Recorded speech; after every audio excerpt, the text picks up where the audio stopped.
విశాఖ జిల్లా సింహాచల శ్రీ వారాహ లక్ష్మీ నరసింహస్వామి చందనోత్సవానికి భక్తులు పెద్ద ఎత్తున తరలివస్తున్నారు. గత ఏడాది అనుభవాలతో ప్రభుత్వ అధికారులు ఈ ఏడాది భక్తుల తాకిడికి అనుగుణంగా ఏర్పాటు చేశారు. స్వామి నిజరూప దర్శనానికి వచ్చిన భక్తులకు ఎలాంటి ఇబ్బందులు లేకుండా చూస్తామని అంటున్న Visakha Kancharapalem police station CI రవికుమార్తో మా ప్రతినిధి Kiran face to face. Visakhapatnam Simhachalam Sri Varahalakshmi Narasimhaswamy వారి నిజరూప దర్శనానికి లక్షలాది మంది భక్తులు తరలి వస్తున్నారు.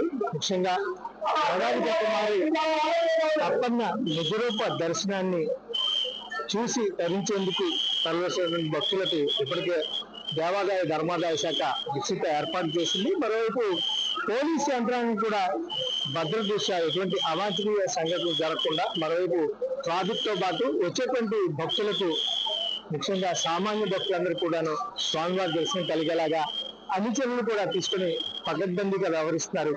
దాదాపు గడిచిన 48 గంటల నుంచి కూడా మొత్తం విశాఖపట్నం నుండి పోలీసు యంత్రాంగం కూడా ఇక్కడ ఉండి పూర్తి స్థాయిలో అన్ని చర్యలు కూడా చేపట్టింది. దీనికి సంబంధించి కంచరపాలెం శ్రీ రవికుమార్ మనతో తీసుకున్నాం.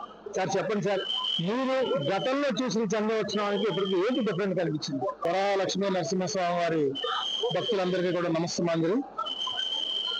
ఈ సంవత్సరం 2026లో చందనోత్సవ కార్యక్రమానికి పోలీస్ శాఖ నుంచి విస్తృతమైన ఏర్పాట్లు మన Visakhapatnam commissioner of police Sri Shankarprasad Bakshi గారు పకడ్బందీగా గత 2 మాసాల నుంచి కూడా ఒక ప్రణాళికబద్ధంగా ముందుకు వెళుతూ ఎక్కడికక్కడ అన్ని డిపార్ట్మెంట్స్ తో సమన్వయపరుచుకుంటూ కోఆర్డినేషన్ మీటింగ్స్ ఎప్పటికప్పుడు జరుపుకుంటూ లా అండ్ ఆర్డర్ ట్రాఫిక్ విభాగాలను పటిష్టపరుస్తూ ఎక్కడికక్కడ ప్రజలకు కూడా ముందస్తు సూచనలు చేస్తూ టికెట్స్ జారీ విషయంలో కానీ, రెవెన్యూ వారితో కానీ, ఎండోమెంట్ వారితో కానీ, క్యూ లైన్స్ ఏర్పాటు విషయంలో కానీ, బందోబస్తు ప్రక్రియలో కానీ ఎక్కడా కూడా ఏ చిన్న లోటుపాటు లేకుండా పకడ్బందీగా ఏర్పాట్లు చేయడం జరిగింది. ఈ రోజు మీరు అంతా చూస్తున్నారు.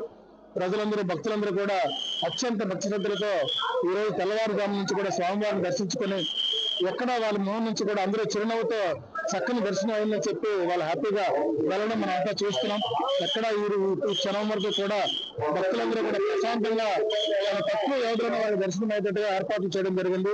దానికి పోలీస్ శాఖ తరఫున ఎండోమెంట్ వారికి, రెవెన్యూ వారికి, దేవాదాయ శాఖ అందరికీ కూడా ధన్యవాదాలు తెలియపరుచుకుంటున్నాం. అలాగే ఈ యొక్క పోలీస్ మన బందోబస్తు నిమిత్తం మన రాష్ట్ర నిర్మాణం నుంచి కూడా బందోబస్తు ఆఫీసర్ స్థాయి అధికారుల నుంచి, సిబ్బంది అధికారుల నుంచి కూడా దాదాపు 2700 మందిని దాచేయటము, వాళ్ళందరూ కూడా చాలా డ్యూటీ పరంగా చాలా ఖచ్చితంగా వాళ్ళంతా వ్యవహరిస్తున్నారు. దానివల్ల ఇంత ప్రశాంతమైన వాతావరణం ఈ సంవత్సరం చూస్తున్నాం. దీని అందరికీ కూడా మన విశాఖపట్నం కమిషనర్ బాక్షి గారి పక్కా ప్రణాళికని మాత్రం నేను ఖచ్చితంగా చెప్పగలను. ఇప్పటి వరకు సుమారుగా మీకు ఉన్నటువంటి అంటే ఇప్పుడు ఏ అయితే మీరు ఆల్రెడీ కంబైన్ కంట్రోల్ ఏర్పాటు చేసి ఎంతమంది భక్తులు సుమారుగా దర్శనం చేసుకున్నారని ఏ అయితే క్యాల్కులేట్ చేస్తారు? ఓవరాల్ గా సాయంత్రానికి ఎంతమంది భక్తులు స్వామివారి దర్శనం చేసుకునే అవకాశం ఉంటుంది? గతంతో పోలిస్తే ఈ నంబర్ ఇంకా పెరిగే ఛాన్స్ ఉంటుంది అంటారా? క్రింద సంవత్సరంతో పోల్చితే ఈ సంవత్సరం కొంచెం రద్దీ ఈ పాటికి అయితే కొంచెం తక్కువగా ఉన్నట్టుగా మాకు అనిపిస్తుంది. తర్వాత 2 గంటల తర్వాత ఈ జనసంఖ్య పెరిగే అవకాశం ఉంది. 1500 రూపాయలు, 1000 రూపాయల టికెట్ వరకు టైం స్లాట్ వేయడం వల్ల టైమ్స్ అవరుస్తున్నారు. ఇక 300 రూపాయలు ఫ్రీ దర్శనాలు మాత్రం మధ్యాహ్నం 2 తర్వాత భారీగా పెరిగే అవకాశం ఉంది. పెరిగినప్పుడు కూడా పోలీస్ శాఖ తరఫున, ఎండోమెంట్ శాఖ తరఫున కూడా భక్తులందరికీ కూడా ఎటువంటి ఆటంకం కలగకుండా వాళ్ళకి మంచి దర్శనం కల్పించే విధంగా ప్రణాళిక చేయాలి.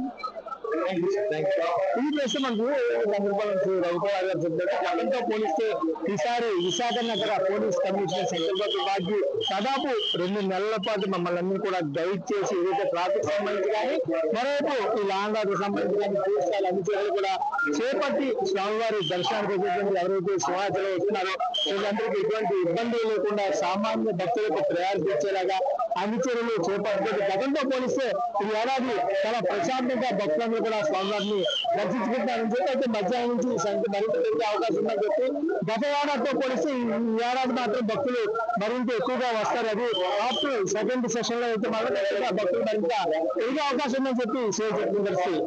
చంద్రబాబు రాజ్ న్యూస్ వైజాగ్.